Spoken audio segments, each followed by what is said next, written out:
মুস্তাকুন নবী হাফিজাহুল্লাহ কয়দিন আগে আমাদেরকে গাদ্দার বললেন। এরা জাতীয় গাদ্দার, জাতীয় বেঈমান। অথচ ওনাদের নামটা নিয়ে তো আমরা দোয়া সূচক শব্দটা সবসময় ব্যবহার করি, হাফিজাহুল্লাহ, আল্লাহ হেফাজত করুক। অথচ ওনাদের মুখের ভাষায় আমরা আহত হই রীতিমতো, এটাই স্বাভাবিক। দেখেন, আপনারা একটা প্রবাদ বলেন না, সঙ্গে থাকলে সঙ্গী, না থাকলে জঙ্গি। এটা শুধু আপনাদের একটা প্রবাদ নয়, আপনারা জানেন কি না, এটা স্বয়ং নবী আকরাম সাল্লাল্লাহু আলাইহি ওয়াসাল্লামের একটা হাদিসের সারাংশ। ওই হাদিসটা একটু শুনেন, চোখ কপালে উঠবে দেখবেন। আনাস ইবনে মালিক থেকে হাদিস বর্ণিত, ইমাম বুখারী বর্ণনা করেছেন, হাদিসটা এনেছেন 3938 নম্বর হাদিস।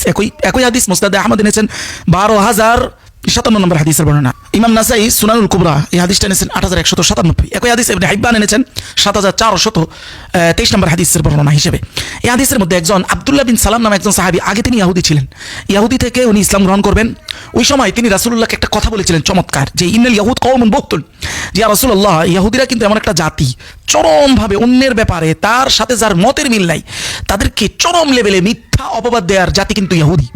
এই কথা বলে উনি একটা অনুরোধ করলেন রাসূলুল্লাহর কাছে, যে ফাসআলহুম আন্নী, এই যে আমি যে মুসলমান হয়েছি এটা তাদেরকে জানায়া, হ্যাঁ, ক্বাবলা আন ইয়ালামু বিইসলামি, আমার ইসলাম সম্পর্কে তাদের জানার আগে তাদেরকে শুধু জিজ্ঞাসা করেন যে আমি তাদের মধ্যে কেমন মানুষ, এটুকু জিজ্ঞাসা করেন।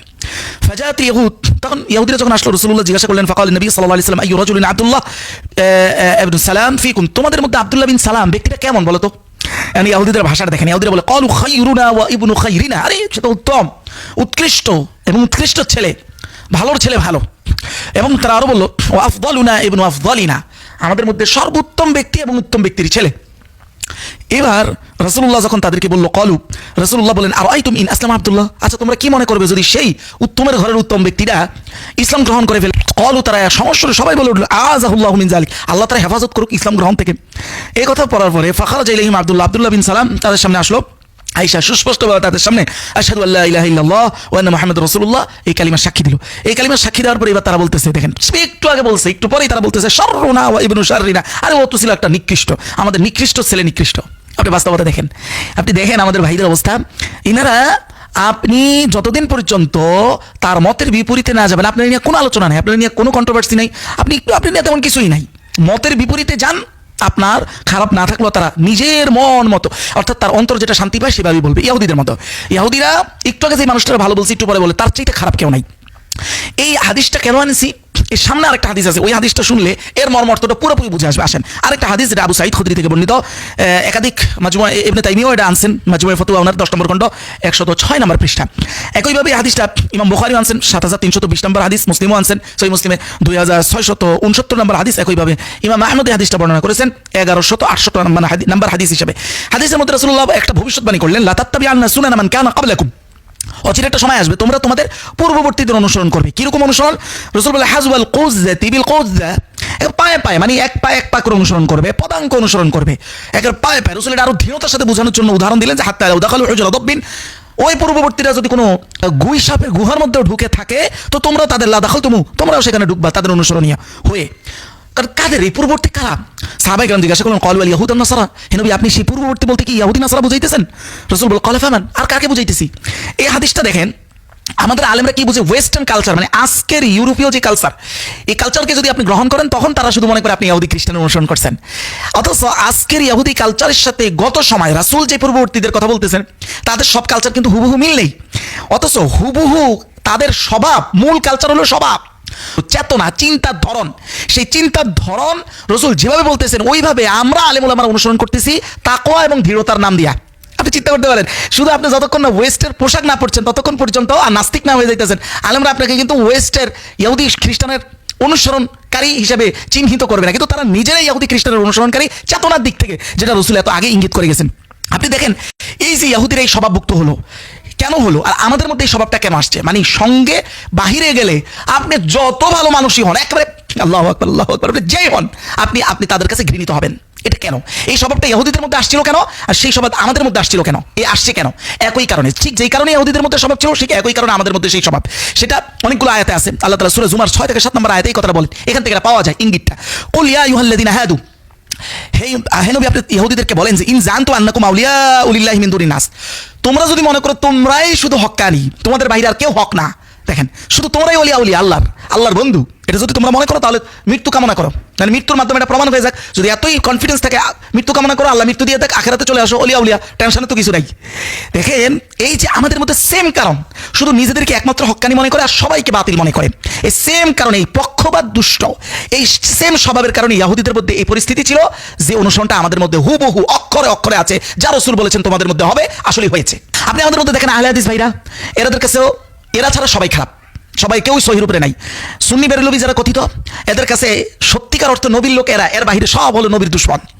কওমীদেরকে দেখেন আমাদেরকে, এদের বাহিরে কেউ হকের উপরে নাই, এরাই শুধু একমাত্র হক। ঠিক হাজওয়ান মানে অক্ষরে অক্ষরে ইহুদি স্বভাবের অনুসরণ করা। আমাদের মুস্তাকুন নবী হাফিজুল্লাহ এক সময় আলিয়াতে পড়িয়েছেন, এখন কিন্তু উনি আলিয়ার পক্ষে না। কিন্তু এই কারণে কি ওনাকে কেউ সেখানের ছাত্র বা উস্তাদ কেউ গাদ্দার বলেছে? বলে নাই। কে জন্য বলে নাই? এই গভীরতা থেকে দ্বিতীয় কারণটা বুঝবেন, ওনারা কেন বলে, ওনাদের মূল আতের টান, পেটে কোন জায়গায় লাথি পড়ে এটা বুঝবেন। আসেন, মূল পার্থক্যটা হলো আমরা যারা আছি, এই যে যতগুলো দলের নাম বললাম, সুন্নি বেরেলভী, আহলে হাদিস ভাই আমাদের আছেন, তারপরে আমরা যারা কওমীরা আছি, আমাদের রিজিকটা গোষ্ঠীগতভাবে পুরোপুরি মানুষের পকেট নির্ভর, মানে সরাসরি পকেট নির্ভর। আমরা মানুষের থেকে কাউন্সিল করে একটা টাকা আনতে হয় সরাসরি, এটা খারাপ না, কিন্তু আমরা গোষ্ঠীগতভাবে এটার উপরে নির্ভর। এই নির্ভরতার কারণে আমাদের যেটা হয়, আমরা বলছি না এই কাজটা নন ইসলামিক, এরকম কোনো বিষয় বলতে চাচ্ছি না, কিন্তু ইসলামিক হলেও পুরো গোষ্ঠীগতভাবে যেহেতু আমাদের এককেন্দ্রিক পেশা নির্ভর হয়ে যাচ্ছি, সেটার কারণে 60% দিনের কাজ অনেকে করলেও এখানে 40% দুনিয়াবি স্বার্থ থাকে। এই পার্সেন্টেজটা আবার ব্যক্তি বিশেষ কম বেশি হতে পারে, কারো ক্ষেত্রে 100%ই দুনিয়াবি, আবার কারো ক্ষেত্রে 100%ই আলহামদুলিল্লাহ দিনের জন্য করতেছে। কওমীতে এরকম শত শত আলেম আছে যারা 100%ই দিনের জন্য কোরবানি দিতেছে, চোখের পানি ফেলতেছে, সেটা কিন্তু আছে, আমি সেটা অস্বীকার করতেছি না। কিন্তু ম্যাক্সিমাম যেটা হয় সেটা হলো এখানে দুনিয়াবি একটা পারপাস বিশালভাবে থাকে, যেহেতু আমরা মানুষের পকেট নির্ভরশীল, রিজিকের উপরে আমাদের নির্ভরতা। আসেন, এখন ব্যাপারটা কোথায় ঘটছে? এই সকল ক্ষেত্রে যদি আপনি সরাসরি জনগণের পকেট নির্ভর হন, তাহলে আপনি কি চাইবেন? আপনার দলে জনগণ কম থাকুক না বেশি থাকুক? বেশি থাকুক, দিনের কারণেও এটাই চায় মানুষ, ঠিক আছে। কিন্তু আপনি যদি পকেটের চিন্তাও বলি, তাও তো এটাই বেশি থাকা বাঞ্ছনীয়। যত বেশি আপনার মুরিদ হবে, দান কম হবে না বেশি হবে? বেশি হবে। এখন আপনি কোন নিয়তে করতেছেন সেটা ভিন্ন কথা, আমি মাঠের বাস্তবতা বলতেছি। তো এই কারণেই দেখবেন প্রত্যেকেই নিজেকে হক দাবি করে বাকিদেরকে বাতিল বলে বলে যে আমি ছাড়া আর কারোর সাথে চলা যাবে না, আমি ছাড়ার কেউ হক নাই, আমরা ছাড়ার কেউ হক নাই, আমরা ছাড়ার কেউ নবী প্রেমিক নাই, সব নবী দুশমন। এটা কেন বলতে হয় তাদের? একমাত্র তারা এখানে ব্যবসায়ী সেন্সে চলে আসছে, আর এই জনগণকে তার নিজের কামাই রুজির প্রোডাক্ট হিসেবে ব্যবহার করতেছে। তখনই তাদের প্রয়োজন হয় সবাইকে বাতিল বলে বেশিরভাগ মানুষকে যথাসম্ভব নিজের সাথে রাখার এই প্রতিযোগিতায় সামিল হওয়া। কিন্তু দেখবেন আলিয়ার তারা মাদ্রাসাগতভাবে কাউকে গাদ্দার বলে না, সে আমাদের থেকে চলে যায় গাদ্দার হয়ে গেছে, মাদ্রাসাগতভাবে বলে না। বাইরে বললে সেটা ভিন্ন কথা, তার দরবার থেকে বলতে পারে। কেন বলে না? কারণ আলিয়ার হুজুররা জননির্ভর হলেও সরাসরি জননির্ভর না, সরকারের মাধ্যম হয়ে নির্ভর আর কি, মানে টাকাটা সরাসরি জনগণকে আনতে হয় না তাদের। এই জন্য তাদের মধ্যে এই হাহাকারটা নাই, যে হাহাকারটা মোস্তাকুন নবী সাহেবদের মতো ব্যক্তিদের মধ্যে আছে।